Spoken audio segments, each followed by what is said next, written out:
Hi guys, welcome back.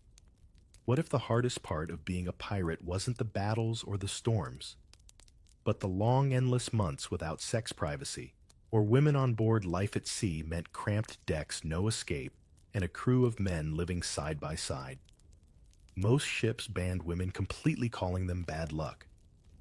Some pirates turned to drink, others to silent arrangements that blurred the line between friendship and desire.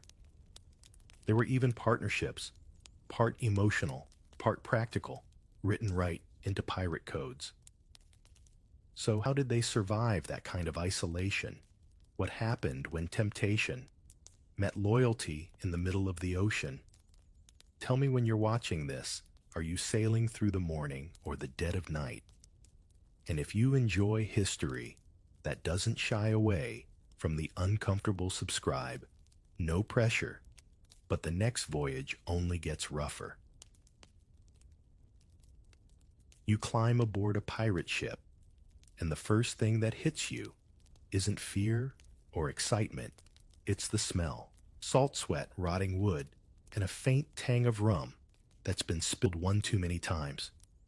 The sea looks beautiful, yes, but the deck, it's a cramped, swaying prison full of men who haven't bathed in weeks, and that's being generous. Imagine living in a locker room where everyone shares one towel and the ocean never stops rocking. Welcome to your new home. Your hammock is wedged between two barrels, each one filled with water that already smells suspiciously like mold. You've got maybe 2 feet of space to yourself. Privacy doesn't exist here. You eat, sleep, and curse beside same faces every day for months at a time. Now picture this, in that suffocating male-only bubble with no sight of a woman for hundreds of miles. How do you think the human mind starts to bend? That's the quiet part no one writes about in the heroic pirate tales. The loneliness. The ache that gnaws between moments of chaos. You're surrounded by noise, yet starved of affection. Every laugh, every insult, every shove across the deck is a substitute for something softer, something human. The older sailors handle it with gruff humor. Women bring bad luck. They bark partly to sound tough, partly because it's easier than admitting they miss someone's touch. A few pretend the sea itself is enough. She's our mistress, they say. The ocean, wild and unpredictable, becomes a metaphor for desire, dangerous, untamed, always just out of control. But when storms roll in and the ship creaks like it's alive, you realize that this so-called mistress only takes. She never gives. You can't love a thing that might swallow you whole. So you learn to redirect your hunger into other rituals. Food, for example, becomes sacred. A stolen biscuit or a shared mango from a raided port turns into a feast. Rum becomes a form of emotional anesthesia, each sip dulling the ache of months without warmth. And then, of course, there's the sea shanty. Pirates didn't just sing to pass time. They sang to remind themselves they were still human. Every chorus was a small rebellion against the endless isolation. But even the loudest song can't drown out the thought that the only softness on board is the worn rope in your hands. Some sailors joke about it. Others bury the thought under layers of duty and superstition. Keep your hands busy, your heart empty. One captain warns as if loneliness itself were a kind of mutiny. And yet, there's something deeper brewing beneath the jokes and bravado. You start to notice how the men's friendships turn unusually intense. A glance held a second too long, a laugh that lingers. They share secrets, trinkets, sometimes hammocks. It's never discussed aloud, words would ruin it. But it's there, humming beneath the noise of creaking boards and crashing waves. Think of it this way. When you strip away every social rule, every polite disguise, what remains of human connection. Out here, There's no audience, no society watching, just the vast horizon and the men beside you. Some fill that emptiness with prayer, others with rum, and a few with something that doesn't quite have a name. The truth is, most pirates didn't have the luxury of moral philosophy. They lived by a single rule: survive today, worry tomorrow. That meant finding comfort wherever it could be found, whether in a shared song, a loyal crewmate, or the memory of a lover left behind. The historians rarely write about this part because it's messy, intimate, and hard to romanticize. It doesn't fit neatly beside the skull and crossbones or the buried treasure. But if you're going to understand pirates not as legends, but as men, you have to see them as what they were: trapped animals pacing a wooden cage on an endless sea. And maybe, as the moonlight turns the waves silver, you realize the cruelest irony of all. The men who fought kings and defied nations couldn't even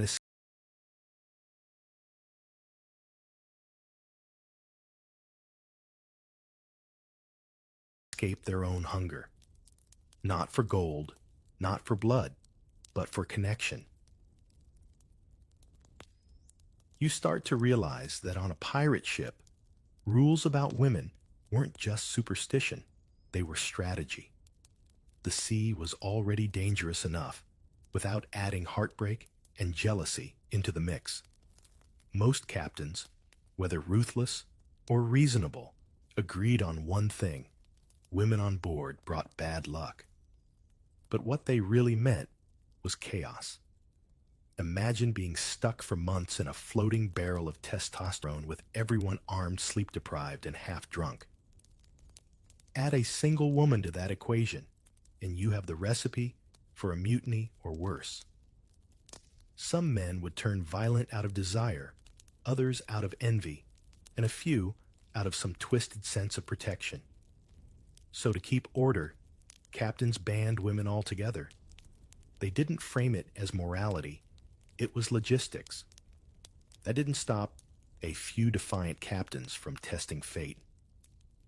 Bartholomew Roberts, one of the most infamous pirates of the early 18th century, was known to impose his own strict moral code: no women, no gambling, no stealing from fellow pirates. He'd seen too many crews torn apart by lust and greed. He wasn't wrong. When ships ignored that rule, the stories rarely ended well.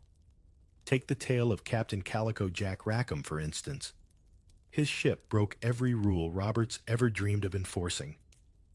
Why? Because he sailed with not one but two women disguised as men: Anne Bonny and Mary Read. When their secret was exposed, the crew was stunned. But instead of causing disaster, something unexpected happened. The two women fought, drank, and cursed as fiercely as any man aboard. It wasn't their gender that broke the ship's order. It was everyone else's obsession with it. Still, Anne and Mary were exceptions, not the norm. For every story like theirs, dozens of others ended in blood. A single rumor that a woman had been smuggled aboard could start a fistfight or even a killing. Some captains would rather toss an accused woman overboard than risk unrest among the crew. It sounds cruel, but on a ship where democracy was decided by cutlasses, cruelty was often seen as discipline. But there's a funny twist to all this: no women allowed business. The same men who cursed the idea of having a woman on board would go to great lengths to reach one the moment they made landfall. Ports like Nassau Tortuga and Port Royal were famous not just for trade, but for the unspoken promise of release. So perhaps deep down, the superstition wasn't about bad luck at all. It was about the unbearable tension of wanting something you couldn't have for months on end. You can almost hear the unspoken logic: if temptation can't board, maybe the ship won't burn from the inside out. So they turned that restriction into ritual. They called the sea she the ship her, and the wind lady. It was a linguistic trick, a way to fill the void without ever admitting it. You'd hear sailors whisper, "She's angry today," when the waves rose too high, or "She's gentle tonight," when the sky was calm.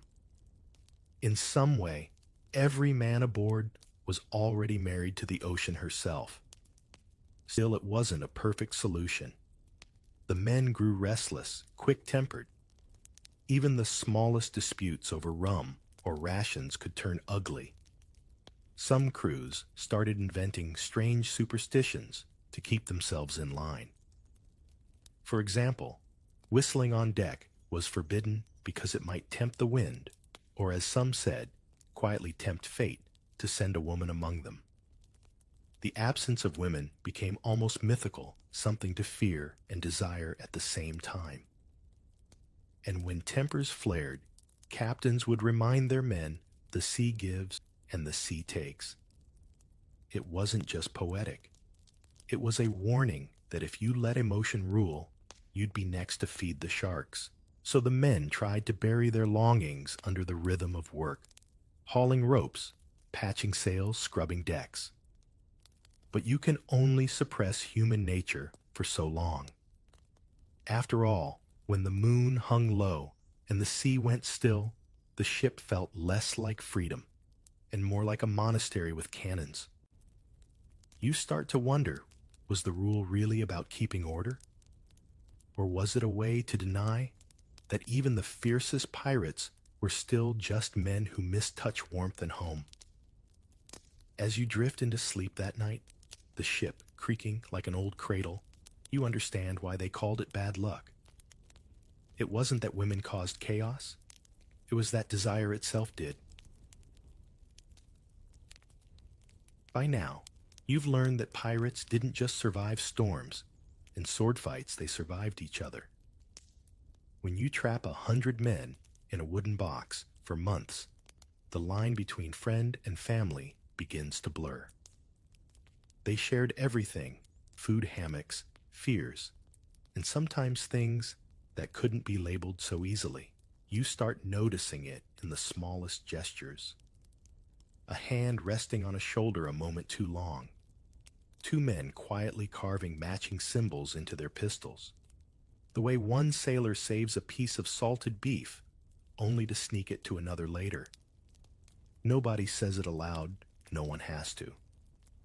There's a kind of silent code running through the ship stronger than any law of the sea.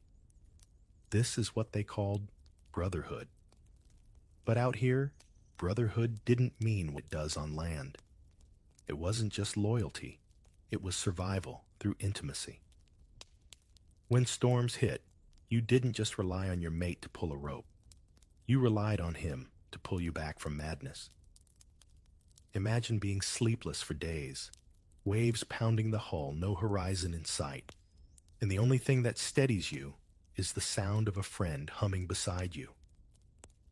Historians like to romanticize pirate democracy, the votes, the shared plunder, the code of conduct. But that code didn't just divide treasure. It divided loneliness. If one man was wounded, his closest friend would care for him. If one died, his share went to the companion he'd named. Some men even wrote down their wishes. "Give my pistols to him, my coat to him," in a way that reads almost like a will left to a spouse. Now, whether that bond ever crossed into something physical, that's where history gets fuzzy and fascinating. Pirates didn't keep diaries confessing their hearts, but accounts from captured sailors, naval officers, and even colonial governors whispered that the brotherhood of pirates wasn't always purely platonic. The evidence is there between the lines, too discreet to confirm, too consistent to ignore. You might wonder, how did the crew feel about that? Surprisingly, pragmatic. On land, society might have judged. But out here, morality was whatever kept the ship running. If two men were loyal, brave, and useful, no one cared what they shared when the lanterns went out. Besides, when death was always one cannon shot away, who had time for moral lectures, one captured sailor from 1720 testified that pirates lived in pairs, sharing loot and bed alike. Some called it companionship, others partnership. But the most telling part was this: there was no shame in it. The sea had stripped away the world's rules, leaving only the law of necessity. Think about it. In a world without privacy, emotion became both weapon and comfort. Jealousy could sink a crew faster than a storm, but affection unspoken steady could keep men alive. It was emotional armor. You might even say the real treasure of pirate life wasn't gold. It was loyalty that ran so deep it blurred every other boundary. Of course, not everyone approved. The Royal Navy mocked pirates as unnatural men, though, ironically, life aboard their own ships wasn't much different. Long voyages, no women, cramped quarters. It all bred the same kind of closeness. The difference was, pirates didn't hide behind hypocrisy. They made their own rules. And maybe that's why the idea of brotherhood became their religion. It filled the spiritual void left by the church they'd abandoned and the families they'd left behind. Every shared secret, every night watch together under the stars became a kind of unspoken vow. When you think of it that way, the pirate ship starts to resemble a floating monastery, except this one prayed to survival, not salvation. The rituals were different, but the longing was the same. To be seen, to belong, to matter to someone in a world that forgot you. As you sway in your hammock, you realize this was the real code of the sea, not the written articles nailed to a mast, but the invisible bond between the men who slept, fought, and laughed side by side. The brotherhood wasn't lawless. It was love disguised as duty. Here's the part they never told you in pirate legends. Some pirates got married, and not to women. It was called matelotage, a word borrowed from the French matelot, meaning sailor. To outsiders, it sounded like a business deal, but on the high seas, it was much more half partnership, half marriage, sealed not by a priest, but by trust.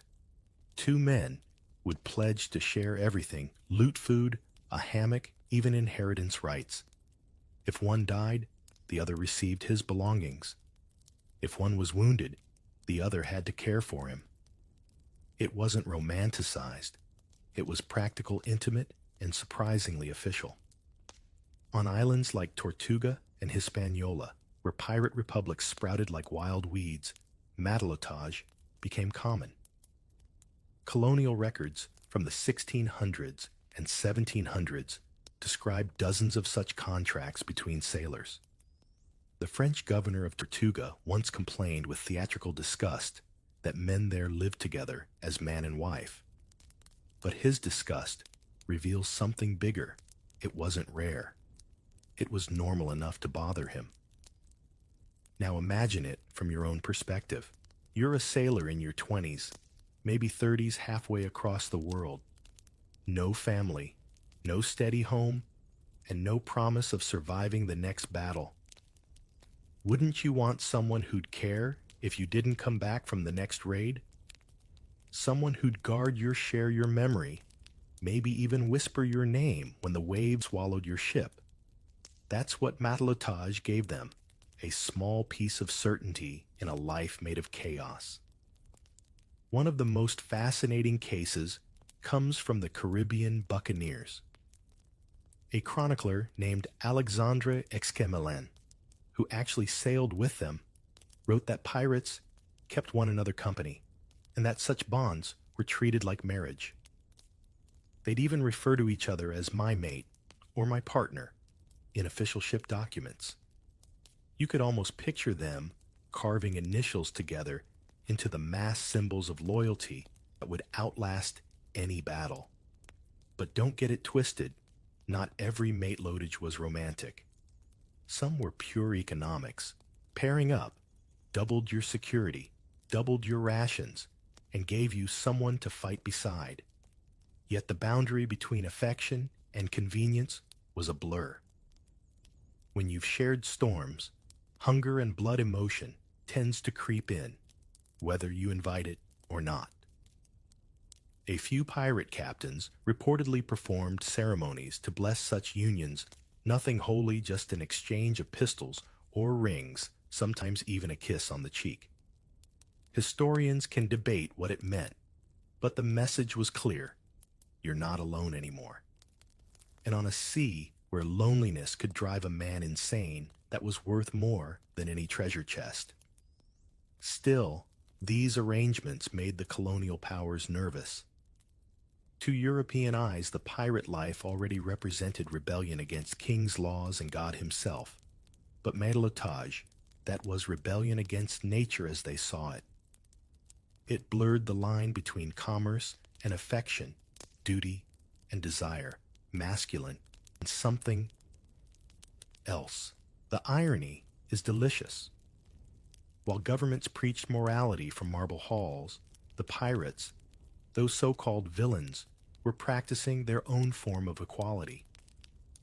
They didn't ask permission to love or partner as they pleased. In their world, survival was the only moral compass, and loyalty was sacred. Think about how radical that was for the 1700s. On land, even whispering such things could get you burned, jailed, or worse. But at sea, where the horizon was your only witness, two men could carve a life together, quietly, fiercely, without apology. If you ever visit the Caribbean today and walk along the ruins of Port Royal, you might wonder how many of those weathered stones once heard laughter from such partnerships. How many mates drank from the same bottle, swore eternal loyalty, then vanished into history, unwritten, unnamed, but deeply human. And when the night deepened, when the rum ran low, and the lanterns flickered, some of them must have stared at each other across that narrow space, and thought the same thing: maybe freedom wasn't just about gold or blood. Maybe it was about finally choosing who mattered. When the ship finally spotted land, it was like every man aboard had been given a second heartbeat. After months of endless blue, the sight of a coastline, any coastline, was enough to send the deck into chaos. Men who hadn't smiled in weeks started singing. Even the captain's voice softened, because everyone knew what came next: shore leave. For a pirate, shore leave wasn't just rest, it was resurrection. The sea had drained every drop of tenderness from their bodies, and now on land, they were desperate to refill it. The taverns of Nassau, Port Royal, and Tortuga became temples of release. Imagine a world where rum was holy water, laughter a hymn, and music the only law. That's what those nights felt like. You stumble down the gangplank with your crewmates, your legs trembling from months at sea. The air smells different, earthy, humid, full of life. Then the noise hits you. Drums, laughter, the clatter of mugs. Every corner of the port is pulsing with celebration. To the locals, pirates were monsters. To the pirates themselves, this was paradise on borrowed time. You find your way to a tavern called the Broken Anchor, a wooden shack that leans like it's as drunk as its patrons. Inside, pirates from 3 nations drink shoulder to shoulder, roaring sea shanties off-key. The tables are sticky, the candles barely light the room, and nobody cares. Because for once, the crew isn't thinking about survival. They're thinking about pleasure, whatever form it takes. Some gamble throwing coins they've risked their lives for. Others eat until their stomachs ache. And yes, some seek the kind of intimacy they've been denied for months. It's not romance, it's release.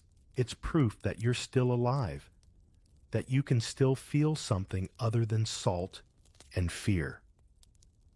But here's the cruel trade-off. The more the pirates indulged, the more it cost them. The brothels of Nassau and Havana knew their clientele too well. A pirate might walk in with gold and swagger, but he often limped out, broke sick, and half delirious. Rum blurred the consequences until it was too late. The morning after hangovers mixed with guilt and itching sores, and the surgeon's cabin became a confessional booth without forgiveness. Still, the cycle repeated. Every voyage ended with the same hunger, the same reckless release. It wasn't just about desire, it was about defiance.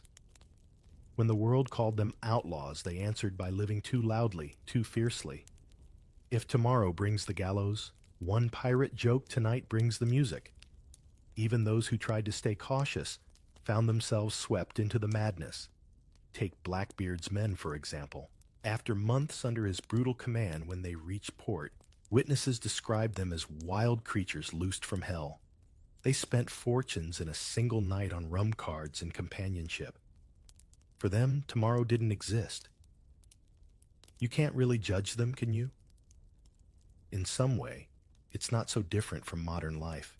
People still chase their escapes, weekends, parties, anything, to forget how monotonous survival can feel. The pirates just condensed that cycle into brutal simplicity, months of deprivation, followed by a few days of reckless abundance. It was the same human rhythm, just louder and dirtier. And there was a strange kind of poetry to it. After days of storm and silence, the ports became living dreams. The men laughed until they wept.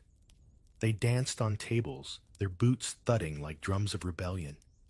In those fleeting hours, they weren't killers or thieves, they were human again.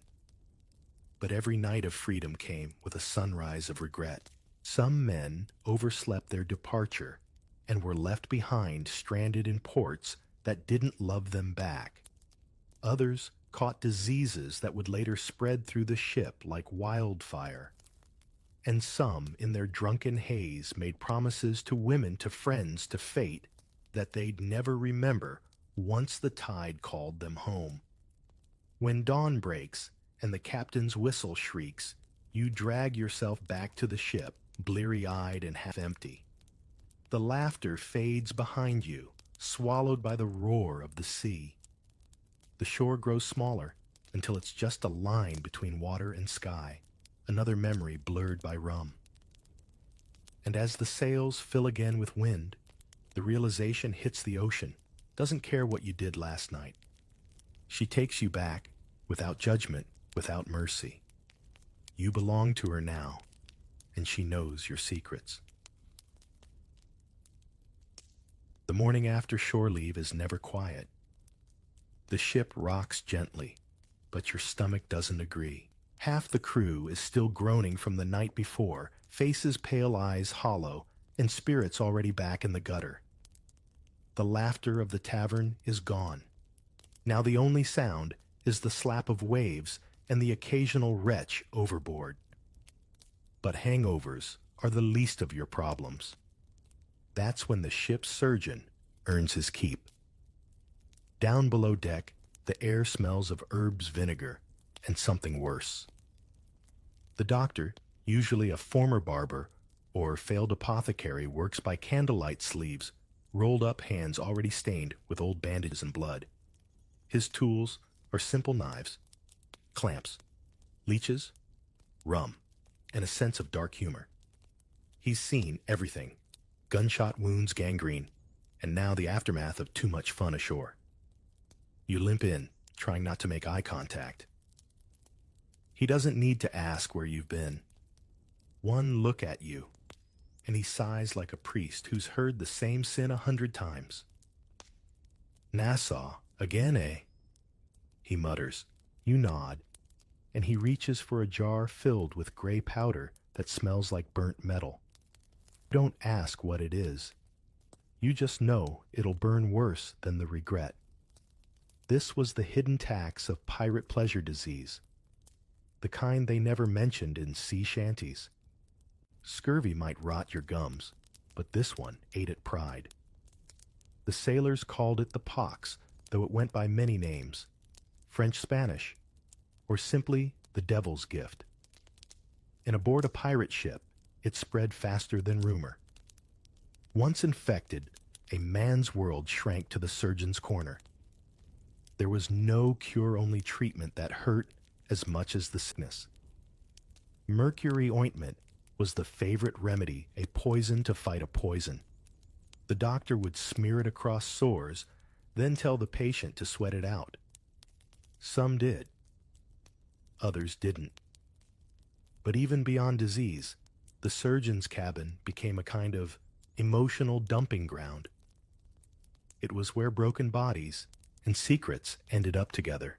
You'd hear the confessions whispered between coughs, promises made to women in Tortuga, children left in Havana, lies told to friends who'd never return. The sea had stripped them of modesty. The doctor stripped them of illusion. Sometimes he'd talk just to fill the silence. You boys treat life like a bottle, he'd say, cleaning a blade. You drink till it's empty, then curse when it's gone. No one argued with him. Pirates didn't like mirrors, especially the kind made of words. It wasn't all tragic, though. There was a strange camaraderie in that misery. The same men who'd once boasted of their conquests now helped each other recover. They joked through the pain, mocked each other's limp walks, even brought stolen fruit as peace offerings. Laughter became medicine when nothing else worked. Some captains tried to enforce stricter rules after disastrous shore leaves. No woman, no rum, no regret, they'd say. But those orders never lasted long. The sea demanded discipline. The heart demanded chaos, and chaos usually won. One ship's log from 1718 recorded a remarkable entry. Half the crew laid up sick. Surgeon complains of exhaustion. Captain declares next port visit will be for water only. 2 weeks later, that same log noted crew, gone ashore in good spirits. History, it seems, has always been allergic to self-control. The doctor himself became a kind of confessor priest of the ocean. Men feared him, but trusted him. He was the keeper of everyone's mistakes. Some even came to him, not for wounds, but for advice. How do you stop missing the shore, one asked. The doctor shrugged. You don't. You just stop admitting it. That's the cruel genius of the pirate life. It taught denial as survival. Every illness, every scar, every regret was treated like an inconvenience, patched over and ignored until the next storm hit. There was no time for reflection when death could come with the next wave.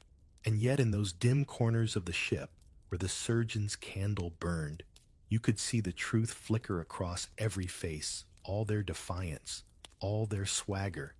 It was just a mask over the same fragile longing, the kind that no medicine could cure.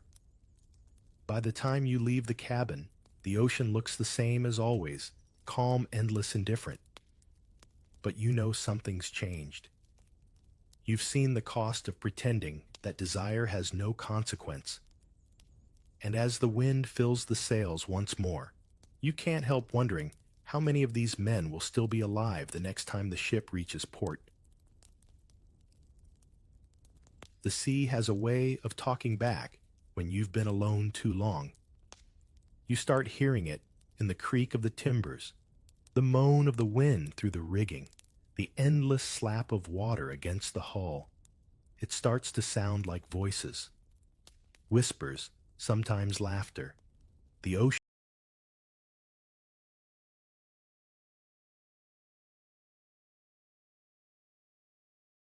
becomes a choir, and you're never sure whether it's comforting or mocking you. After months at sea, the human mind starts to bend like wet rope. The world shrinks to the rhythm of tides and the heartbeat of the ship. The faces around you blur into one another. The horizon never changes. Some men call it the sailor's madness. Others simply call it the hush. Whatever the name, it's what happens when you've been staring at nothing for too long. You try to stay busy, patching sails, polishing your pistol, counting the same pile of gold coins over and over. But the silence always comes back. It seeps into your dreams. You wake up sweating, thinking you've heard someone calling your name. And that's when the stories begin. The older sailors talk about the sea devil. They say he comes for men who've forgotten what a woman's voice sounds like. He takes the form of a beautiful creature, sometimes a mermaid, sometimes a ghostly woman floating on the waves. At first, he calls softly, promising warmth, comfort, maybe even love. But the moment a sailor reaches for him, he drags them under. It's not a bedtime tale. It's a metaphor wearing seaweed. The longer you're at sea, the more your desires start to look like hallucinations. Superstition became a survival mechanism. The men needed something to explain the ache in their chest, the longing that had nowhere to go. They blamed the sea devil, the sirens, the full moon, anything but their own loneliness, because to admit that you were simply craving touch or tenderness was unthinkable. Better to believe a demon tempted you than to say out loud, "I'm lonely." It sounds silly now, but even the most hardened captains weren't immune. Some refused to sail under a full moon, fearing the call. Others banned sea shanties about love, claiming they awakened old ghosts. One notorious pirate, Edward Lowe, was said to have gone mad after insisting he'd seen a woman swimming alongside his ship at night, her face pale as salt. The crew swore the next morning he was quieter, gentler, until he wasn't. Isolation does strange things. When every day looks the same, memory becomes a kind of mirage. You start remembering touches that never happened, voices that never existed. You see patterns in the stars and faces in the foam. And the worst part of you starts wanting it to be haunted just so you're not alone. Sometimes the ship's parrot or the occasional stray cat became the crew's emotional anchor. One pirate named Black Sam Bellamy reportedly carried a pet monkey and treated it better than most captains treated their men. Maybe it wasn't sentimentality. Maybe it was sanity. When the only soft thing you've seen for months is a rope fur starts to feel like grace. You catch yourself staring too long at the moon, tracing the reflection of light across the waves. It moves like a woman's hand, graceful and unreachable. You blink, but it's still there. Maybe the sea devil isn't real, but loneliness is, and that's worse. Even the toughest pirates developed strange little rituals to cope. Some whispered prayers they'd long stopped believing in. Others carved charms into the masked little symbols meant to keep the madness away. You find yourself doing it, too, etching tiny marks just to prove you exist.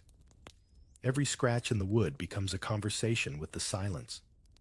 Modern psychologists might call it sensory deprivation or isolation trauma. Back then, the pirates just called it the curse of the deep. Some laughed it off. Others didn't make it home to tell the tale. And yet, amid all that madness, something beautiful happens. The sea strips you down to your simplest truths. You realize how fragile you are, how easily longing can twist into faith or fear. The pirates didn't have therapists or journals. They had each other, and the occasional hallucination that reminded them they still wanted to be loved. So when the storm clouds gather and you swear you hear singing beneath the wind, you stop asking whether it's real. You just listen. Because sometimes that haunting melody is the only thing keeping you human. You'd think a ship with a strict no women rule would make that policy simple. But history, like the sea, loves exceptions. and none were more startling than the women who disguised themselves as men to live fight and sail among pirates. You'd never spot them at first. They were too good at pretending. But sooner or later, truth has a way of revealing itself in the heat of battle or the quiet of night. The most famous of them were Anne Bonny and Mary Read, two women who tore through the Caribbean in the early 1700s, dressed as men cursing like devils and fighting like thunder. They didn't join piracy for love of gold or violence. They joined because the world on land had no place for women who refused to kneel. You can almost imagine their laughter cutting through the chaos of cannon fire, sharp, fearless, free. Anne Bonny's story began in scandal. Born in Ireland, raised in the colonies, she was fiery enough to stab a servant before she was 13. When her father tried to marry her off, she ran away with a sailor named Calico Jack Rackham and joined his crew disguised as a man. No corsets, no lace, just a pistol on each hip and a heart that refused to obey. Mary Read's path was stranger still. She'd been raised pretending to be a boy by her mother, who needed to claim an inheritance. By the time Mary joined the army and later piracy, living as a man was second nature. The disguise wasn't deceit, it was survival. When Anne and Mary met aboard Rackham's ship, they recognized each other's secret. Some say they became lovers. Others say they were sisters in rebellion. Whatever the truth, they fought side by side until the bitter end. When Rackham's crew was finally captured in 1720, the men begged for mercy. But Anne and Mary fought until their weapons broke. Witnesses swore that their fury put every man on deck to shame. At their trial, both were sentenced to hang, but they claimed to be pregnant, a delay tactic that worked at least for a while. Mary died in prison of fever. Anne simply vanished from the records. Some say her father ransomed her. Others believe she escaped and lived quietly under a new name. But part of you likes to think she never stopped fighting, that she found another ship, another horizon. These women weren't just anomalies. They were a quiet rebellion against every law written by men. On pirate ships, where survival mattered more than gender, they found a twisted kind of equality. No one cared who you were, only whether you could load a cannon or swing a cutlass without hesitation. That alone made piracy more progressive than most kingdoms of its time. But their presence also complicated the fragile balance on board. For all their talk of freedom, pirates were still human, with all the jealousy and desire that came with it. When a woman's identity was discovered, it could throw the ship into turmoil, some men drawn to her, others furious at the deception. To keep peace, some captains quietly looked the other way. They'd pretend not to notice that one sailor's voice was higher, that one pair of hands was smaller. Denial became another form of discipline. Yet beneath that denial, something revolutionary was brewing. In a world obsessed with labels, man, woman, sinner, saint, the pirates blurred them all. They proved that strength wasn't masculine, that loyalty wasn't gendered, that freedom was something you lived, not something you were granted. And think about it, how many more went unnoticed? The seas were vast, the records incomplete. For every Anne or Mary, there may have been others whose stories drowned with their ships. A whisper. Here, a rumor there, a name carved into driftwood. The ocean keeps its secrets well. Modern historians have tried to romanticize these figures, painting them as wild temptresses or feminist icons before their time. But the truth is simpler and more powerful. They were people who refused to live small. People who traded the safety of obedience for the danger of freedom. When you picture Anne standing on the deck, hair whipping in the wind pistol, raised against a navy twice her size, you realize she wasn't just fighting for her life. She was fighting for the right to exist on her own terms. And in that moment, the sea itself must have been proud. Power changes everything, even desire. On a pirate ship, where life was decided by strength and charisma, the captain's authority wasn't just political, it was psychological. The same man who could command loyalty with a glance could also bend it into fear, and sometimes into something darker.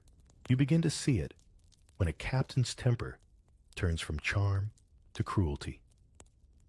He doles out punishments that sting more than the lash, forcing a sailor to kneel, to obey, to break. Discipline was essential at sea, but some captains learned to enjoy it too much. It wasn't always about maintaining order. Sometimes it was about reminding everyone that power and humiliation were siblings. History doesn't flinch here, it whispers. Take Captain Edward Lowe, a name spoken like a curse in every port. He was infamous for his sadism, not just in battle, but among his crew. He'd smile while punishing a sailor, not for mutiny, but for glancing at him the wrong way. His men feared him more than the gallows. Some historians even suggest his cruelty masked a twisted intimacy control was his only form of affection. Or look at Blackbeard, who played God with his image. He tied burning fuses into his beard so that smoke wreathed his face like a demon's halo. He'd stand close to his men, daring them to meet his gaze, testing their courage. He wasn't just leading them. He was performing dominance, every breath, a reminder that his power was theatrical, personal, and absolute. On most ships, relationships between officers and crew blurred the line between protection and possession. The captain chose who shared his quarters, who got extra rations, who stood nearest in battle. The chosen gained privilege, but also scrutiny. A friendship with the captain could feel like a noose made of silk, comfortable but tightening with every favor. You might think pirates were wild and lawless, but even their freedom had hierarchies. Desire became currency. Obedience was its price. When a man held another's fate in his hands, affection could twist into domination without either of them realizing it. The sea didn't change human nature, it just stripped away the pretense. And then there were the punishments that blurred into theater. Public humiliation kept order, but it also fed something primal in both the punished and the watcher. A man whipped for stealing rum might endure it with stoic pride, his eyes locked on his captain's, daring him to feel shame. There's a strange intimacy in that kind of suffering, the silent exchange of power, pride, and pain. But the pirate world wasn't entirely cruel. Some captains understood the delicate balance between fear and respect. Captain Charles Vane, for instance, was known to rule through charisma rather than terror. He punished when he had to, but he also protected fiercely. To his crew, loyalty wasn't demanded, it was earned.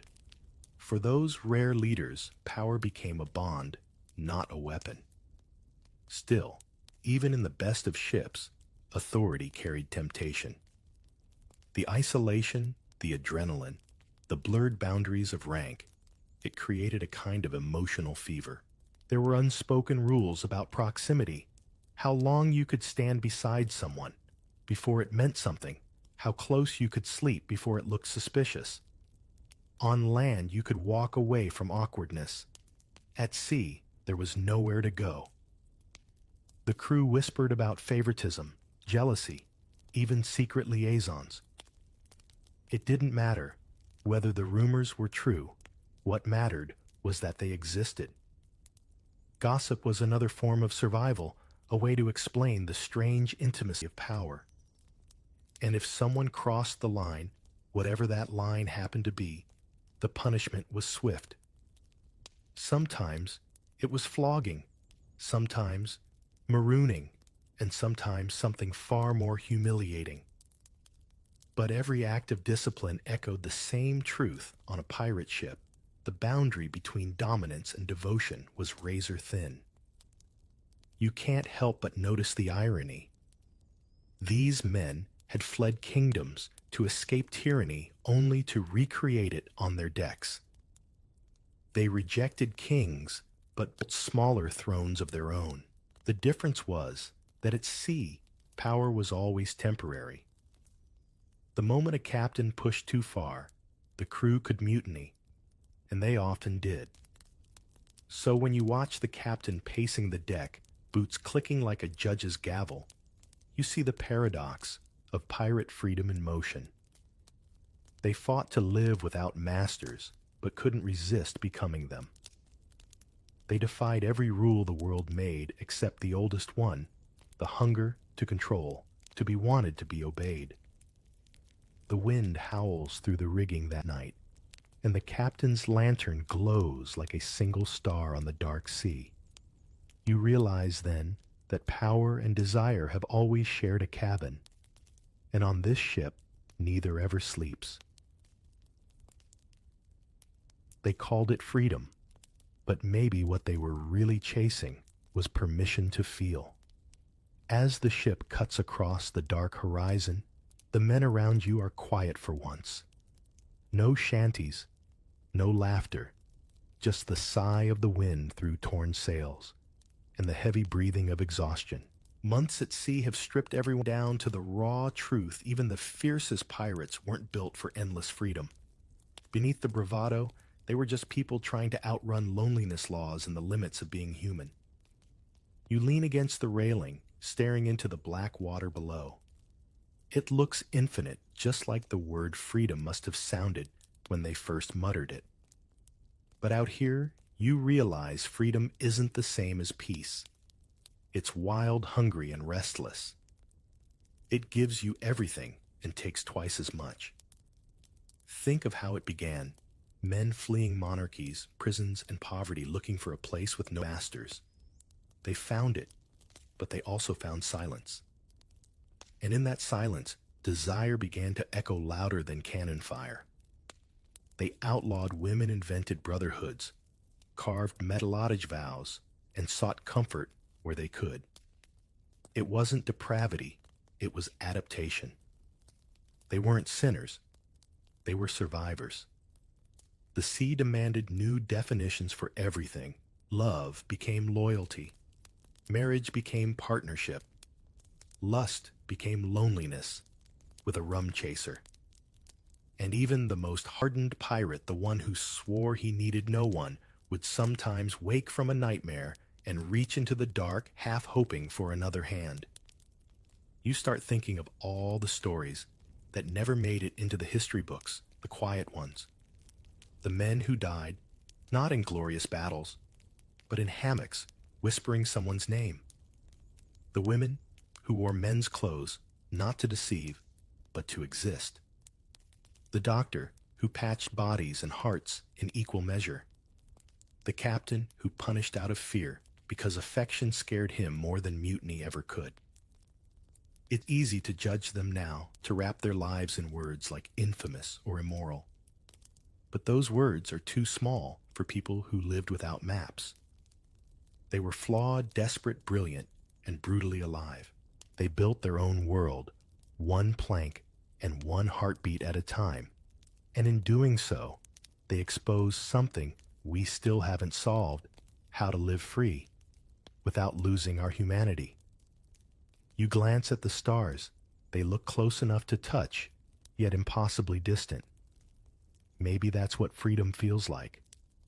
The pirates reached for it with both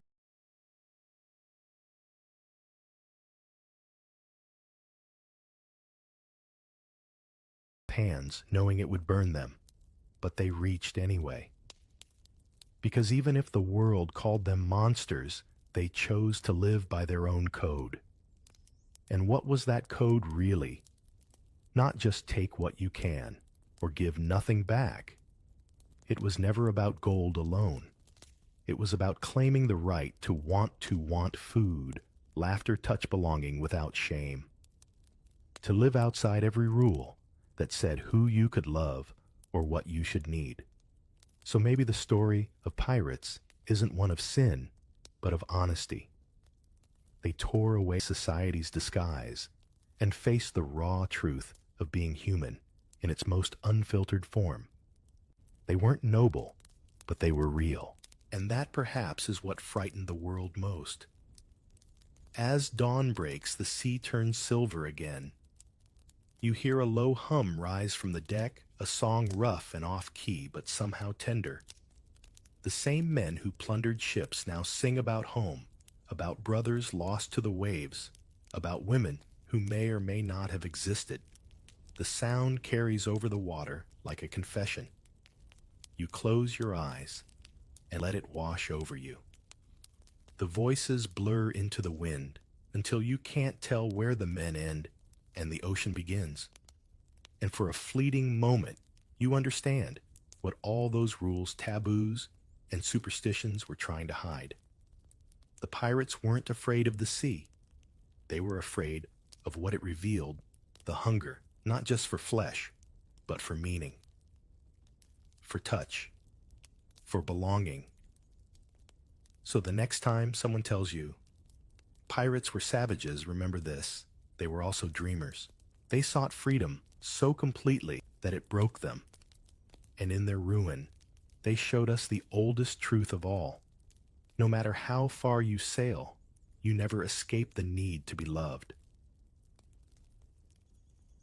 Months trapped at sea twisted pirates into restless, lonely men craving freedom, touch, and meaning in equal measure.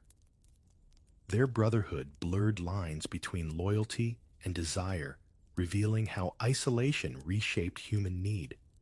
But when women did enter their world, that hunger turned dark. Now you're about to uncover the horrifying truth about what pirates did to captured women. Black sails. That's the first thing you see, sharp triangles slicing through the horizon like the teeth of some ancient sea beast. The wind stops playing, the sea holds its breath, and suddenly your merchant ship feels more like a coffin made of oak. You can almost hear the crew's hearts hammering beneath their shirts as the lookout yells one word that makes everyone's stomach drop. Pirates. And not the movie kind who wink and juggle parrots. These are the ones who smell of gunpowder, sweat, and something that used to be rum 3 weeks ago. You stand on deck as chaos unfolds. Sails, snap ropes whip, and the captain's voice cracks trying to sound brave. The women on board merchants' wives and passengers bound for the New World huddle together like startled doves. A few still clutch rosaries, others just close their eyes and pray the pirates might take the gold and leave the rest. Spoiler, they won't. Pirates didn't waste good plunder. And to them, a captured woman was a prize worth more than silver. The sea, after all, had no witnesses. As the black flag rises, skull and bones grinning against the sun, you realize how calculated this terror is. That flag wasn't just decoration. It was psychological warfare. It promised no mercy. Many ships surrendered at the sight of it, hoping to avoid bloodshed. But surrender didn't mean safety. It only meant survival would cost something else. You can almost smell the mix of salt and fear the sharp metal tang of blades being drawn. The merchant captain lowers his flag, and the pirates cheer a chorus of triumph that sounds more animal than human. When the pirates finally board, it's fast like a storm with knives. Some shout in English, others in French or Spanish, their laughter echoing as they tear through the cargo. Barrels of sugar, gold coins, silks, spices, and then their eyes fall on the women. You notice the shift immediately. The laughter grows quieter, more deliberate. The pirates begin to circle. One of them, tattooed from neck to wrist, tips his hat with mock politeness and says, "Well now, what treasure have we here?" You suddenly understand that for these men,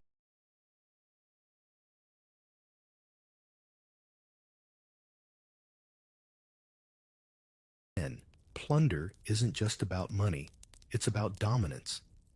It's unsettling how routine it all seems. No one hesitates, no one objects. History often paints pirates as free-spirited rebels, but here you see something closer to organized cruelty. They were businessmen of fear. Women were spoils, the human equivalent of a captured ship. In some cases, captains even kept ledgers where women were listed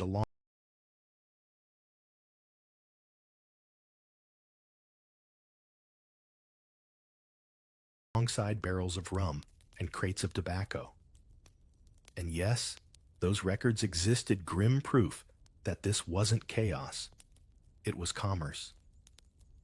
You might wonder, weren't there any pirate codes or rules? Oh, there were. Articles of conduct carefully written to maintain order among thieves. But those noble-sounding rules rarely applied to captives, especially women. To the pirates, women were outside the law, outside the brotherhood. Power meant permission, and mercy was considered weakness. In some twisted way, they believed the ocean absolved them. Whatever happened at sea stayed at sea.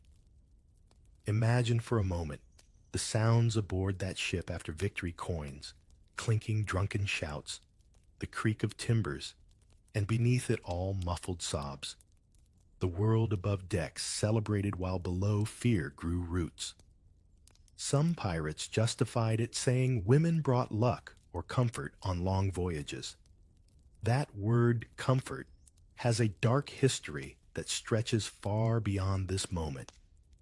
You'll see it echo again centuries later in war, always meaning the same thing: control, disguised as care.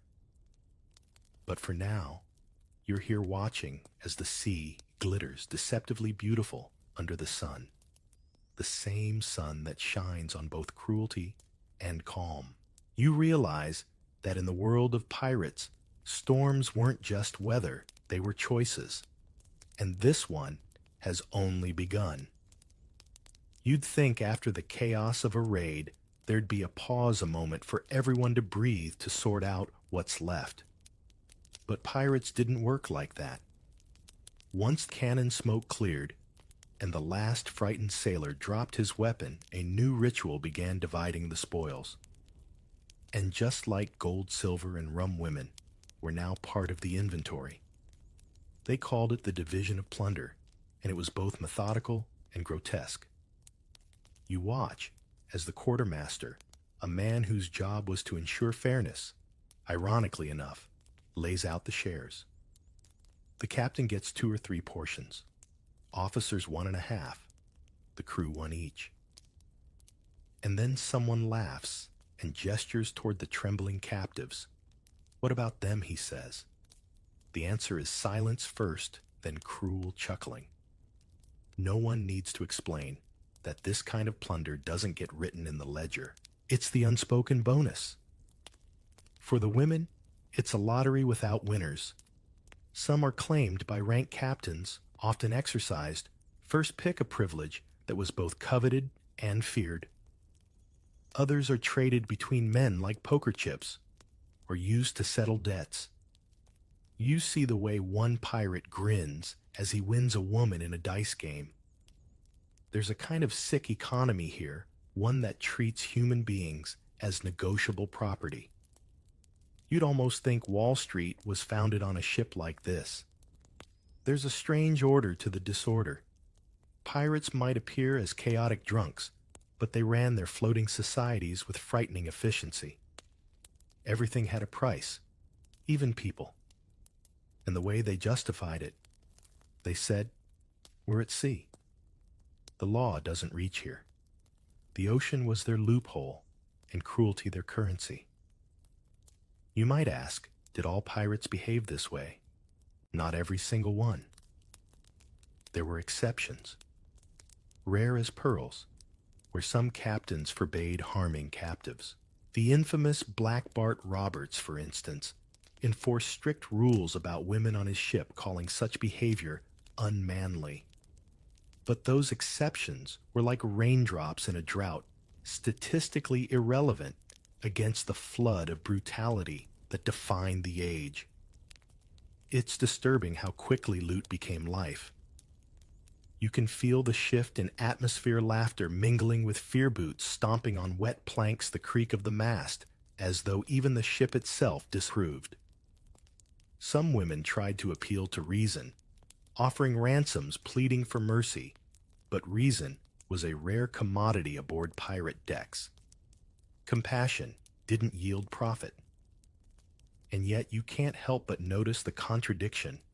Pirates, the supposed champions of freedom, enslaving others without hesitation. They sang songs about liberty, defying kings and empires, but within their wooden kingdoms, tyranny ruled. Freedom for them only existed when it came at someone else's expense. If irony had a national flag, it would have been stitched from these sails. Sometimes deals were made. Wealthy captives could buy protection or illusion of it. A woman who promised ransom might be reserved, given to the captain until payment arrived. It sounds civilized until you realize what reserved meant. Most of those ransoms never came. The ocean has a way of swallowing letters and promises alike. And there's another layer here: alliances. Pirates often traded women to friendly ships or coastal black markets. Port officials, smugglers, even local governors sometimes accepted such gifts in exchange for safe harbor. You begin to understand how systemic the cruelty was. It wasn't random violence, it was a network. Somewhere on deck, a bottle smashes. Laughter breaks out. The quartermaster raises his voice to tally shares, pretending everything is equal and just. But you can see the truth behind the numbers. Gold can be weighed, jewels can be counted, but human suffering never makes it to the manifest. The night falls, the division ends. The pirates are drunk, singing shanties about luck and love, as if either existed in their world. The women sit apart, silent shadows in the lantern light, staring into the sea that once symbolized escape.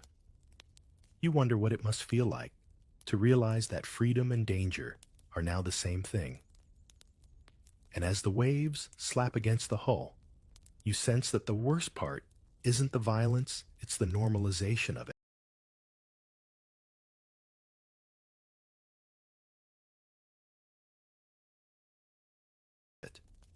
The idea that this is just how things are done. Because once cruelty becomes routine, it stops shocking anyone. It just becomes business. If you've ever heard someone romanticize the honor among thieves, this is where you'd like to hand them a bucket of seawater and say, "Really, you sure about that?" Pirates love to brag about their codes, their democratic rules, their fairness, their brotherhood. On paper, it sounded almost utopian. Everyone got a vote. Loot was divided equally. Even injuries had compensation. Lose a leg, you got paid. Lose your freedom. Well, that depended on your gender. You walk among the crew as they gather under the moonlight to recite their so-called articles. A parchment pinned to the mast lists their sacred laws: no stealing from your mates, no deserting during battle lights, out at 8 bells. It's like a floating version of the 10 Commandments, except someone quietly erased the parts about basic humanity.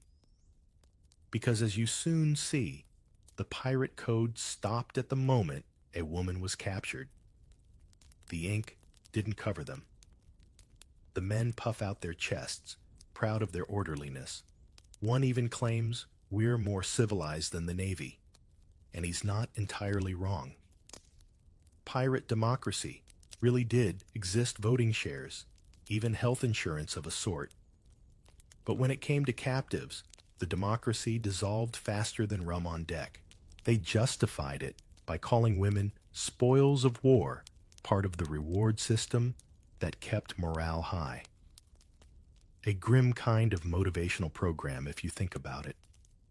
Some captains went further, writing private rules that openly contradicted their official codes. Captain Edward Lowe, notorious even among pirates, supposedly allowed anything his men wanted as long as it didn't cause mutiny. Liberty, he called it. You stand there staring at that word, realizing how twisted freedom sounds when it's built on someone else's captivity.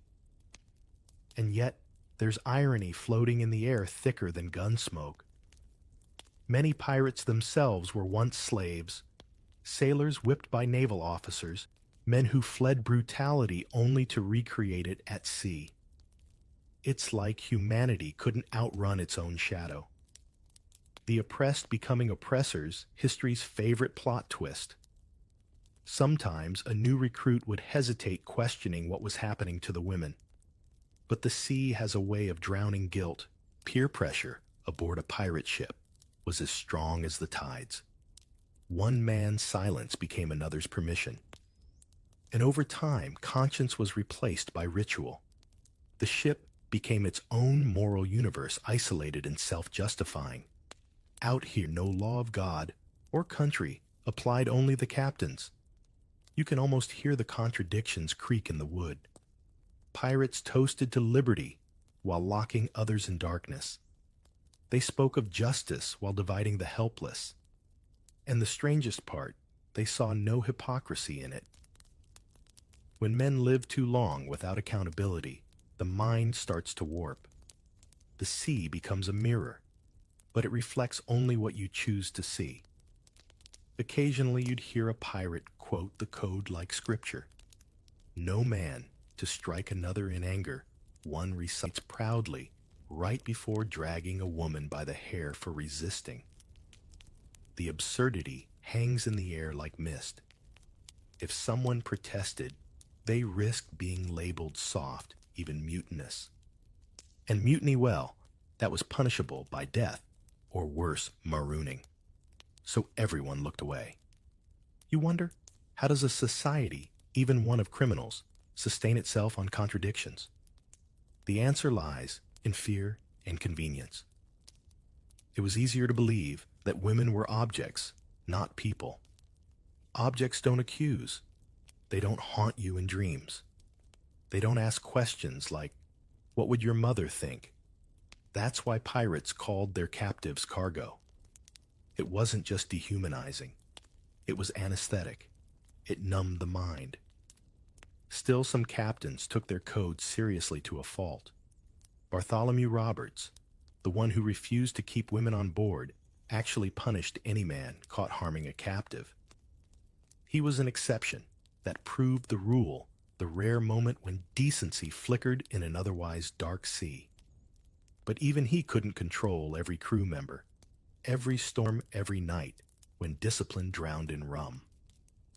By dawn, the code is back on the mast, fluttering proudly, as if it meant something noble. The men laugh, drink, and call themselves righteous rebels. The women remain below deck, out of sight, out of the articles, out of history's protection. And as the sails billow in the wind, you realize something chilling. Civilization itself isn't the absence of cruelty. It's just the pretense of rules. The pirates only removed the pretense.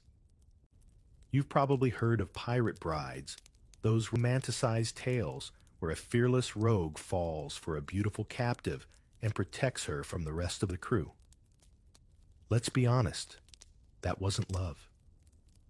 That was ownership, wrapped in poetry, and history has been kind enough to call it marriage. You stand on the deck one humid night as the captain, an aging man with gold rings on every finger, announces that he's taking one of the captured women as his wife. The crew cheers not out of joy, but relief. Claiming a woman meant she was spoken for, and therefore temporarily safe from everyone else. Temporary being the key word. The woman stands motionless, her face blank, as if her mind has already left the ship. The captain drapes his coat over her shoulders like a crown of authority. Somewhere below deck, someone laughs bitterly. They called it a sea marriage, but it had nothing to do with vows or faith. It was survival, disguised as ceremony. Some women accepted these forced unions because the alternative was worse if belonging to one man could spare them from the violence of many. Then it was a grim kind of logic. You might even say it was the cruelest form of protection, the kind that looks like mercy, but isn't. This wasn't rare. Reports from the Caribbean to the South China Sea tell the same story: captains and officers taking wives for weeks, sometimes months, before abandoning or trading them at the next port. They justified it with language that made it sound almost noble. "She is under my care," they'd say, as if claiming someone erased the crime. It's the same excuse history repeats over and over whenever power meets vulnerability. One of the most infamous examples was Captain John Phillips of the Revenge, who married a young Irish woman captured near Newfoundland. He gave her a necklace, paraded her before his men, and forbade anyone to touch her. For a moment she was treated as royalty, but royalty on a sinking throne. Weeks later, when she fell ill, Phillips lost interest. She was left behind on a deserted coast, her name never recorded. You can almost hear the ocean reclaiming her story, wave by wave. Sometimes, though, the tables turned. There are whispers of women who used these forced marriages to their advantage, listening, observing, surviving long enough to plan escape. A few even became informants for authorities once they reached shore. Others, like the mysterious Anne Godfrey, turned the illusion of marriage into actual power, becoming partners in crime with their captors. History can be twisted, but it also has a dark sense of irony. Still, the majority of women weren't so lucky. The psychological toll of these unions was immense. Imagine waking up every day pretending to smile at the person who stole your freedom. Pretending affection was easier than facing punishment. In a way, these women became actresses in their own survival dramas, performing tenderness to stay alive. Some wrote letters. Others sang old songs from home, small acts to remind themselves they once had lives beyond the sea. You think of how this mirrors situations, even in modern times, relationships born out of dependency or fear. People calling captivity love because the world offers no better name for it. The setting may change, the uniforms and weapons might vanish, but the pattern remains: power always finds a way to disguise itself as affection. Among pirates, these so-called marriages also served another purpose. They prevented mutiny. A crew, distracted by personal shares, was less likely to rebel. Love, or the illusion of it, became another tool of control. Even in chaos, the pirates knew psychology. Give men possession, and they'll call it loyalty. Give them guilt, and they'll call it romance. By dawn, you see the new bride sitting alone near the bow, staring at the horizon. The captain is asleep in his quarters, snoring over a pile of coins. She doesn't cry. She doesn't move. The sea glitters around her, mocking her stillness. Somewhere, a gull screams overhead, its sound sharp as a tear that refuses to fall. You wonder if she's counting the waves or the hours until the next port. Either way, the tide always wins. You descend the ladder into the ship's belly, the air growing thicker with every step. The scent hits first salt sweat rum, and something older, like rusted chains and damp wood. Down here, the light can't find you. Lanterns sway weakly, their glow more like a memory than illumination. This is where the women are kept. Not in cabins or quarters, but in the same space as the barrels of rum and the sacks of flour, because to the pirates, that's what they were, supplies. The floorboards are slick, and every creak feels like the ship groaning in sympathy. You see them huddled together, some asleep, some whispering prayers, others staring blankly into the dark. The youngest can't be more than 15. You'd think being below deck would mean safety, but here it's just another kind of danger. The crew comes and goes, and the women learn to make themselves invisible. They talk in hushed tones, their voices trembling with the rhythm of the waves above. There's no clock here, no sunlight, so time dissolves. Days blur into nights, and nights into nightmares. Some women carve tiny marks into the wood to count the days, though none seem sure what they're counting toward rescue death, or just the hope of being remembered. You notice one mark shaped like a bird. Maybe she dreamed of flying. Occasionally, the hatch opens, and the pirates throw down leftovers, bread gone hard salted meat, or the bottom of a rum bottle. To the crew, it's charity. To the captives, it's survival. You can almost hear the ocean laughing outside, as if mocking the idea of mercy. The sound of footsteps on the deck above becomes the new heartbeat of this world. When it pauses, everyone below holds their breath. One woman hums a tune, barely audible, a lullaby from home perhaps. It floats through the stale air like a ghost of peace. Others join softly, creating a fragile harmony that doesn't belong in this place. For a moment, the hold feels human again, but it never lasts. A pirate's shout above a clatter of boots, and the song dies mid-note. You realize that silence is their only real defense. The cruelty of the hold wasn't always deliberate. It was also neglect. Pirates were not equipped to care for captives. Food spoiled, water grew foul, and sickness spread faster than rumor. In some records, entire groups of women perished at sea from disease or dehydration, their bodies tossed overboard with the same indifference as a broken crate. No ceremony, no prayer, just the splash and the smell of salt. You can't help thinking of how this mirrors other parts of history, places where people were confined in darkness and told to be grateful for survival. The conditions on these ships weren't far from prison ships or slave galleons, except here, the cruelty wore the grin of freedom. The irony stings men who claim to flee oppression at home.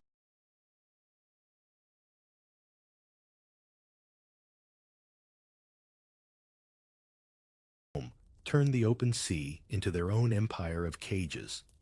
Sometimes storms would roll in, shaking the ship like an angry god. The women clung to the beams as waves crashed overhead, praying the sea might swallow everything. When the storm passed, a strange quiet followed, a reminder that even nature had more mercy than the men above.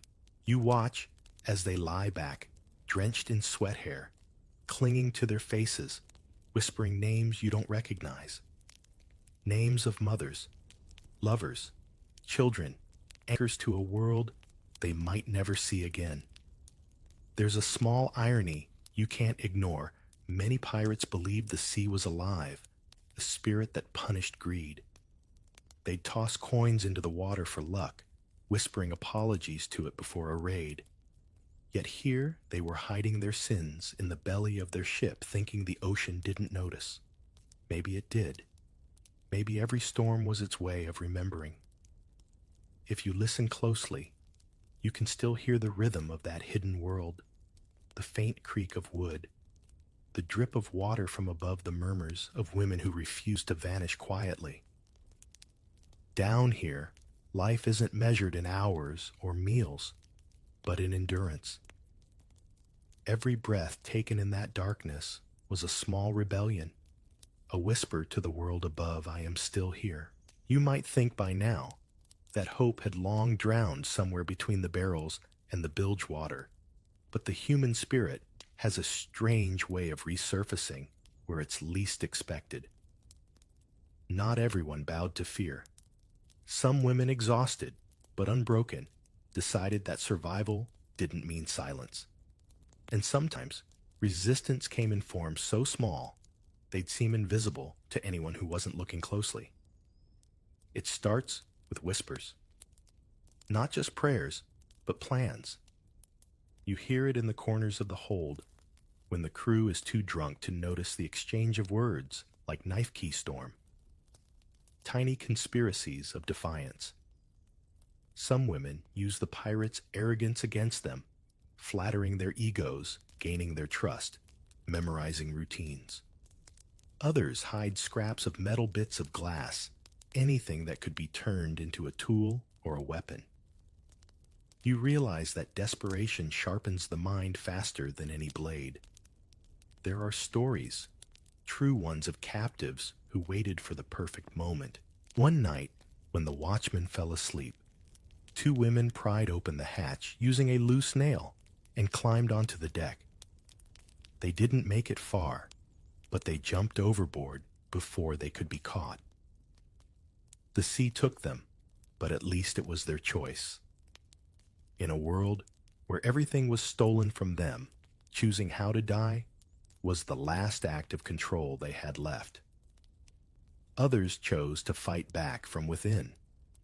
There's a recorded account of a Spanish woman named Maria, captured off Havana, who poisoned the crew's rum with crushed berries from the cargo hold. The pirates blamed bad luck. She called it divine justice.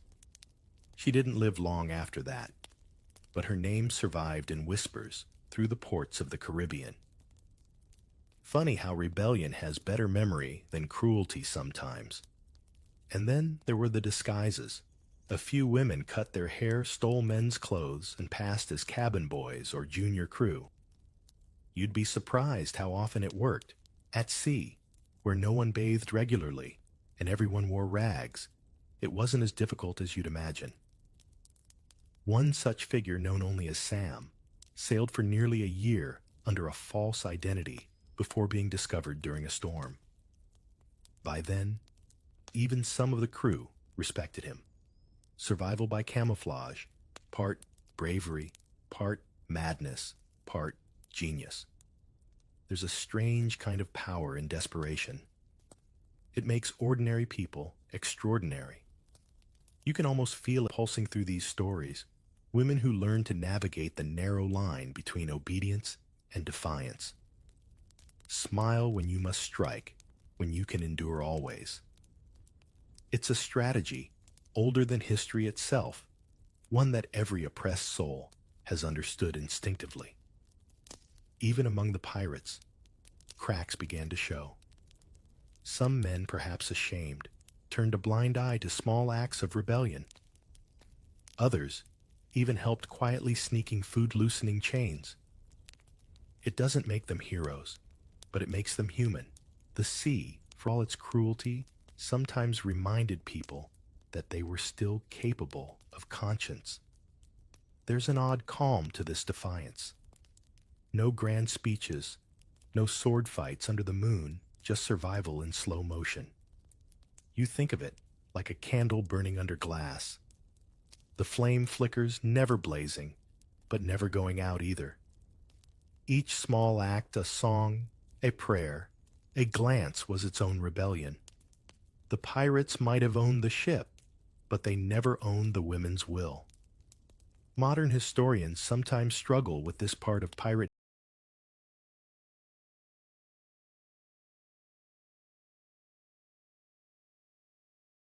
history because it doesn't fit neatly into the legend. We like our stories simple villains and heroes good and evil. But real history isn't polite. Sometimes resistance is quiet. Sometimes it's just enduring another sunrise.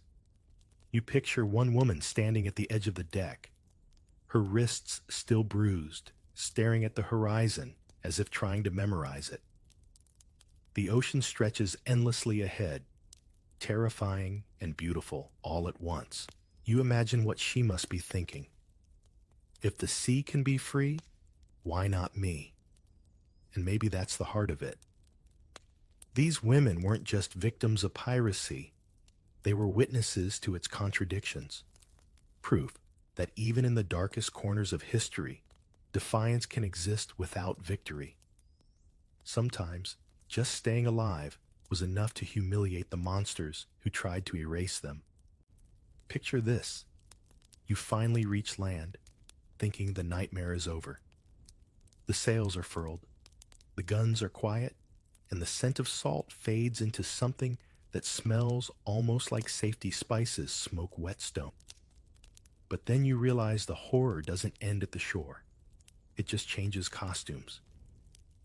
The ship glides into a bustling Caribbean port, maybe Tortuga, maybe Port Royal, and the pirates swagger off deck like kings returning from war.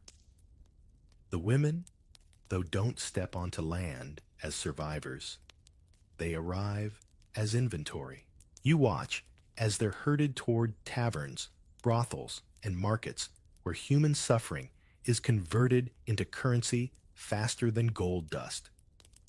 The ports that history likes to romanticize as pirate havens were really open-air economies of vice. Sailors, traders, governors, and even churchmen turned blind eyes because everyone profited somehow. The line between pirate and politician blurred quicker than rum on a hot day. In some cases, women were sold, officially written into ledgers, as indentured servants or comforters. Other times they were gifted to allies, smugglers, or local elites who provided safe harbors to the pirate fleet. It's not unlike the way corruption worked today. Everything looks legal if you write it down the right way. A paper, a stamp, a signature, and suddenly horror becomes commerce. In port taverns, these women were forced into lives that historians politely call entertainment. You can almost hear the music, the drunken singing, the clinking of mugs. But behind every song, there's a transaction. Pirates might call them wenches or companions, but the truth is colder, they were collateral. A reminder that power doesn't just conquer, it recycles. Some women were sent to plantations forced into domestic labor for the same men who had financed the pirates in the first place. Others ended up in what you could call the shadow market hidden houses, where sailors went to forget the war and where no one ever asked for names. The ones who survived longest weren't necessarily the strongest. They were the ones who learned how to negotiate humanity in a place that didn't recognize it. You wander through the port, imagining the chaos carts rolling over cobblestone's gulls, crying overhead sailors shouting prices.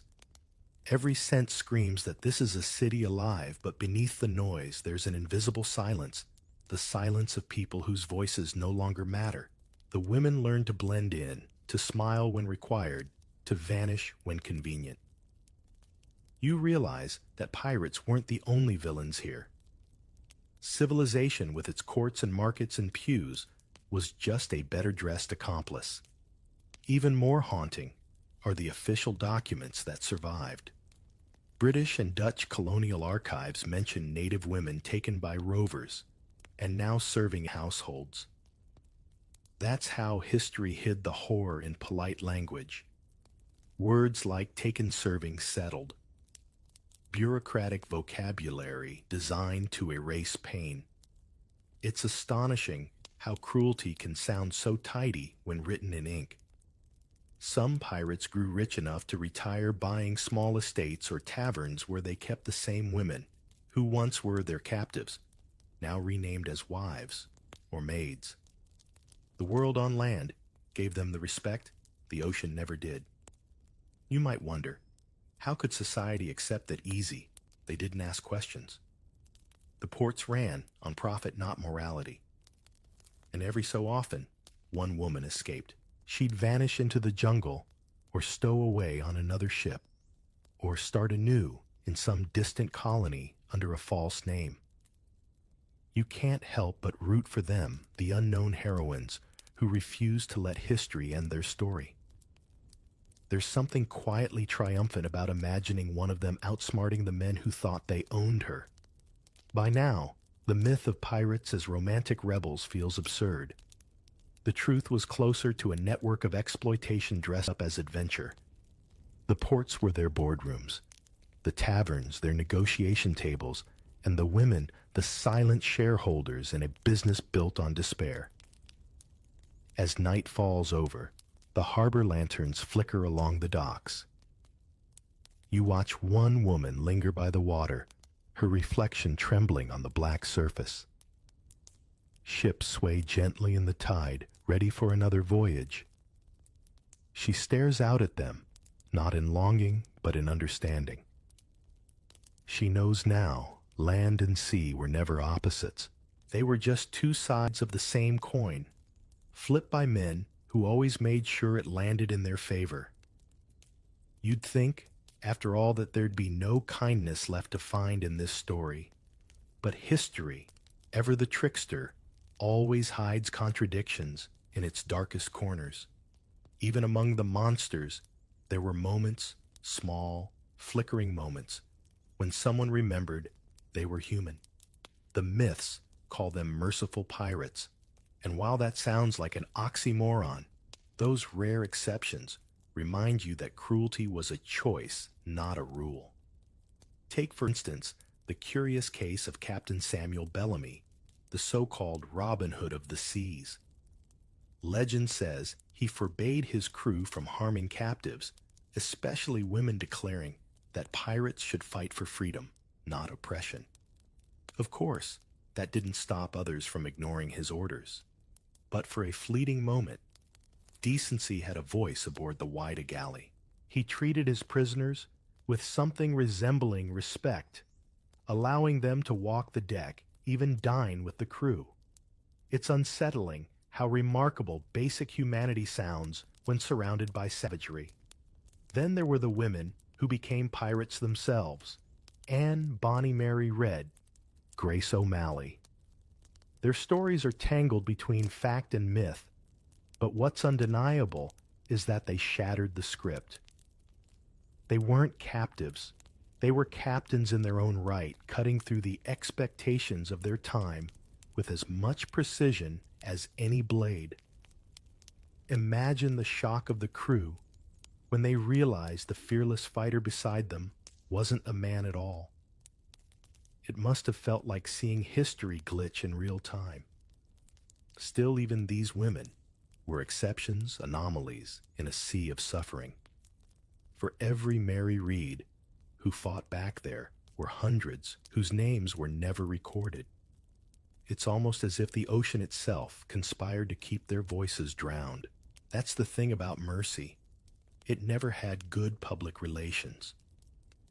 Violence, on the other hand, always knew how to advertise itself. You walk through these stories like ruins, broken fragments of kindness scattered among centuries of cruelty.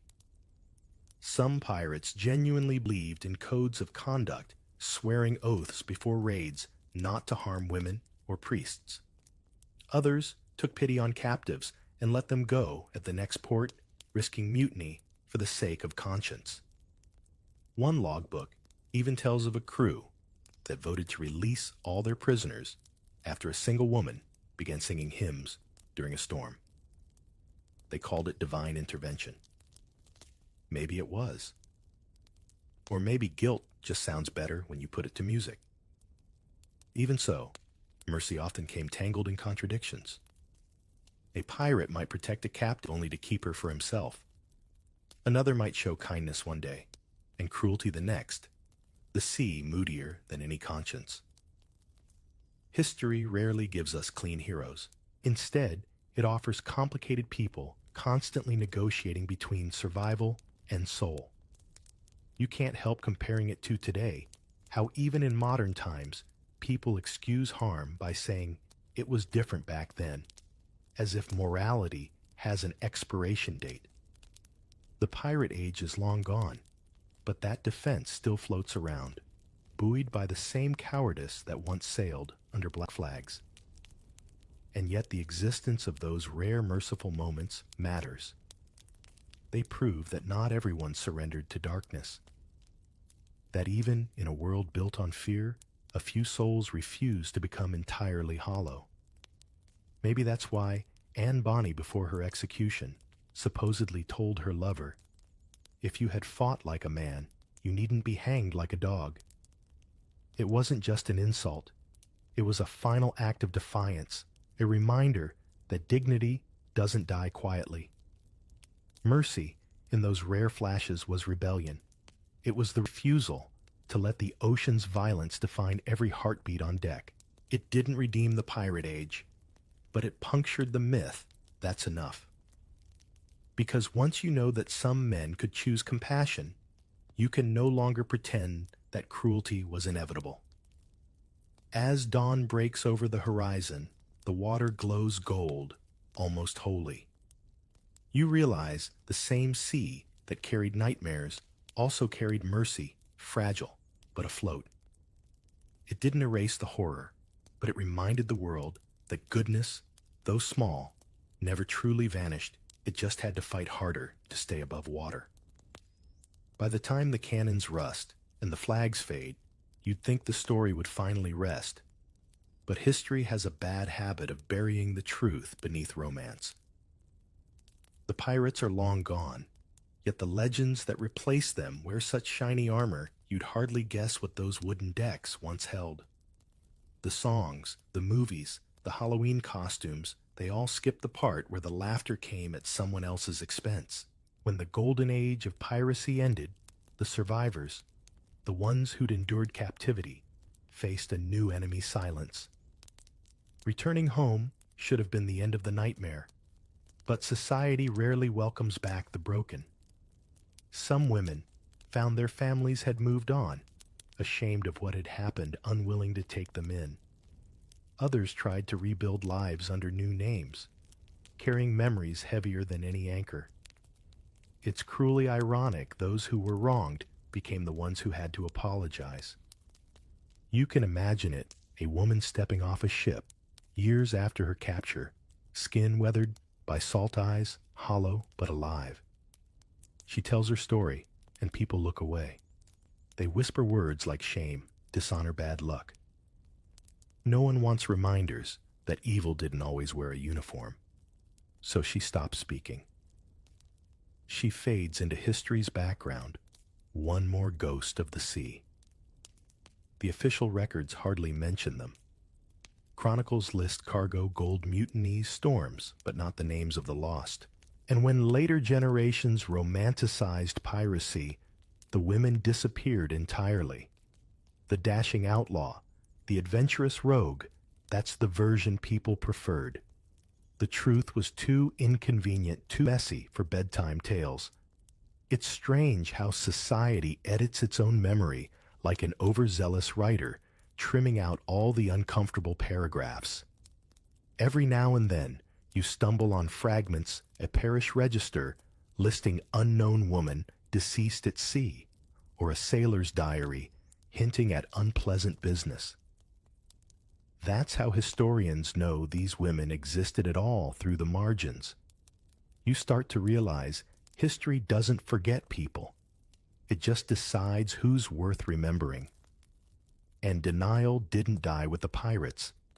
Even centuries later, scholars debated whether stories of captured women were exaggerated, as though thousands of missing names could be explained away as rumor. It's a familiar pattern. Doubt the victims, defend the myth. You can see the same logic echoing through other chapters of history: wars, colonies, conquests. The scenery changes. The script doesn't. What's worse, popular culture revived the pirates as anti-heroes. They became symbols of rebellion, independence, freedom, the very things they stole from others. It's not that the legends are wrong, they're just incomplete. The problem isn't in celebrating the daring, it's in forgetting the cost. Every yo-ho-ho came from a deck scrubbed clean of screams. Every treasure map ignored the lives buried beside the gold. You think of those survivors who lived long enough to see pirates executed, some even testified at trials. One record from Jamaica mentions a woman who stood before the court, her voice steady as she identified her captors. The judge wrote that she showed remarkable composure. What he didn't write was what it cost her to achieve it. Sometimes, justice came in strange forms. A few pirates begged forgiveness before hanging, claiming they'd been misled by temptation. Others laughed to the end, unrepentant. But the truth is, no punishment could undo the centuries of silence that followed. The women weren't just victims of pirates. They were victims of the world's eagerness to forget. You can almost feel history's smirk in the way museums display pirate flags and pistols, but never mention the human toll. Even school children grow up thinking of piracy as adventure, not atrocity. You might wonder how many more stories are still waiting at the bottom of the ocean, trapped beneath shipwrecks and coral whispering through the current. And maybe that's the real tragedy, not just what was done, but how easily it was erased. The sea didn't just swallow bodies, it swallowed accountability. Every wave that breaks against the shore sounds a little like applause for a lie we're still telling ourselves. You see the skull and crossbones on a beach towel, and it smiles like a joke that forgot the punchline. You pause, because once you've heard the real story, the grin feels wrong, like laughter in a church during a thunderstorm. You wander a modern harbor, where yacht masts ping in a friendly breeze.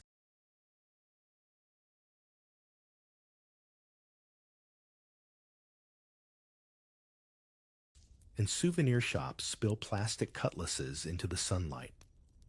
A child begs for a pirate hat. A parent shrugs and buys two.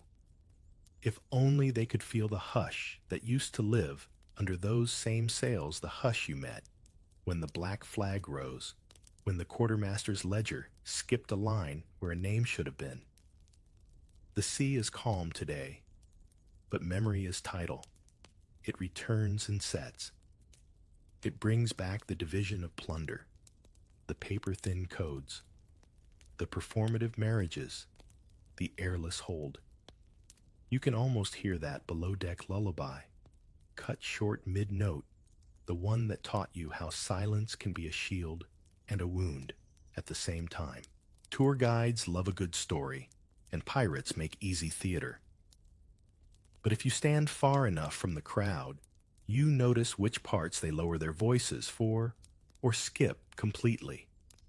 They linger on buried treasure, glide past buried lives. They quote swagger, not sobs. You start counting the edits like notches in a mast.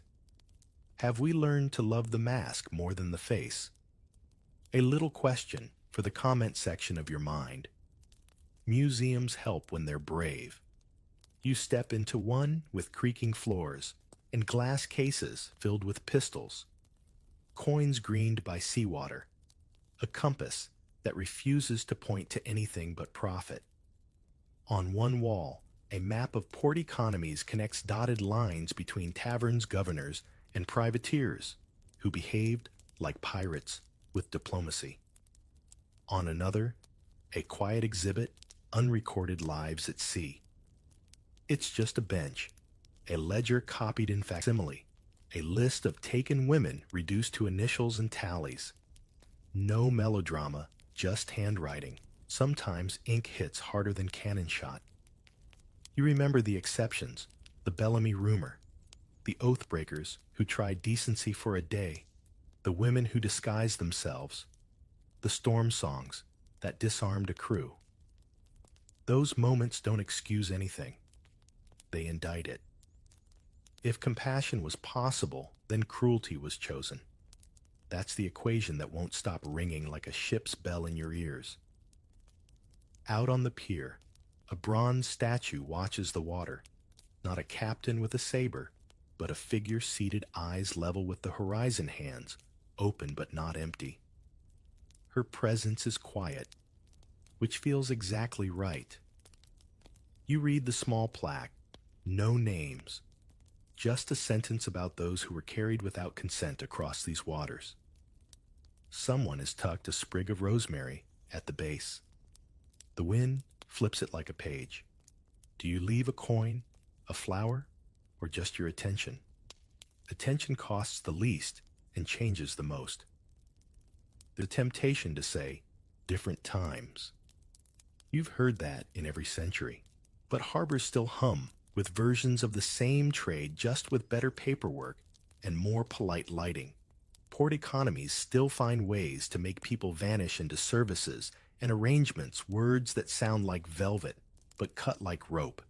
If the past teaches anything, it's how euphemism becomes armor. Maybe the better question is, what do we call things today so we don't have to feel them? And what would happen if we stopped translating pain into policy language? You walk past a cafe where a black flag logo winks from a chalkboard beside the espresso specials. It's catchy branding. It always has been.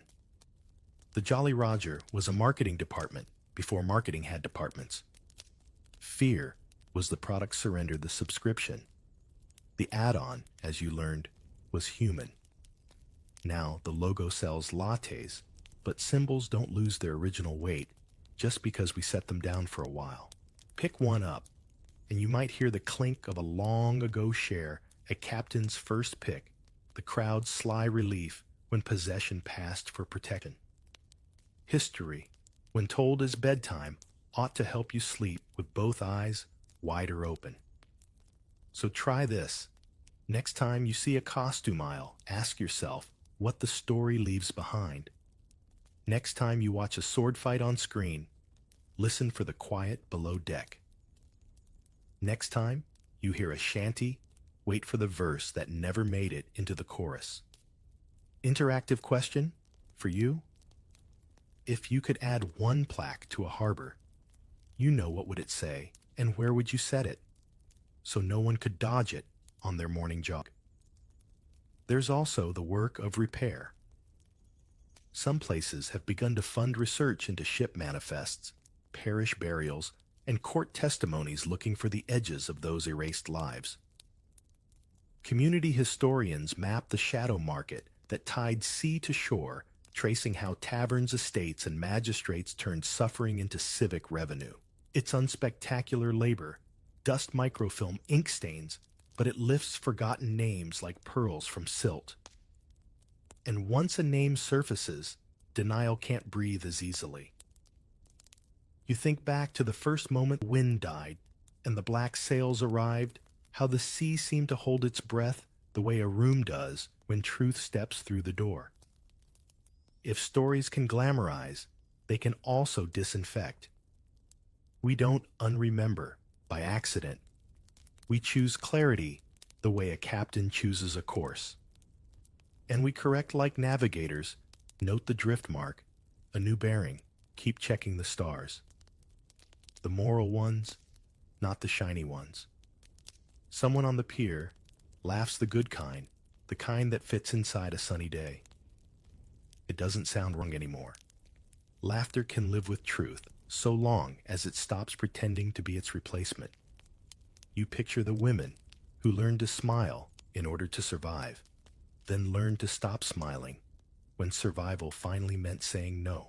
If there's any monument they might want, it's probably this: fewer myths, more memory, fewer costumes, more names, fewer skulls, more faces. As the afternoon light goes honey soft, you watch a small sailboat tack across the bay, its wake sketching a white line that vanishes almost as soon as it appears. That's how most lives move through history, brief bright, erased by the next wave. But every so often a line holds. A song unfinished finds a harmony. A ledger with initials becomes a wall with full names. A souvenir flag becomes a lesson you don't put back on the rack. You don't need to hate every pirate story. You just need to insist on the chapters that were cut. And if a child tugs your sleeve tomorrow and asks for a pirate tale, you can still tell one. Just keep the lantern low and the voice gentle, the way you do when you want someone to hear everything. Start with the wind, the sails, the thrill. Then let the deck creak. Let the code flutter. Let the marriage reveal its trap. Let the hold breathe. Let the resistance spark. Let the port whisper its prices. Let rare mercy flicker. And finally let the waves remember what the ledgers tried to forget. That way, when you reach the last line, the sea will sound different. Still beautiful, still dangerous, but honest for once. And honesty is the only harbor large enough for everyone who crossed it. Tonight, you've drifted through black sails, thin codes, forced marriages, the airless hold the quiet rebellions, and the ports that turn suffering into neat ledgers. You've learned that legends skip the cost, but memory can set the record steady like a compass finding north after storms. Let the sea grow soft again.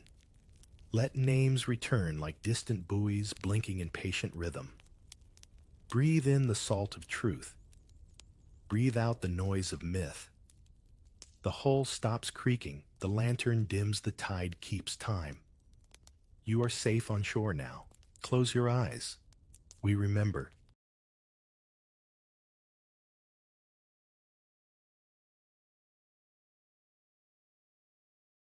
You can rest tonight.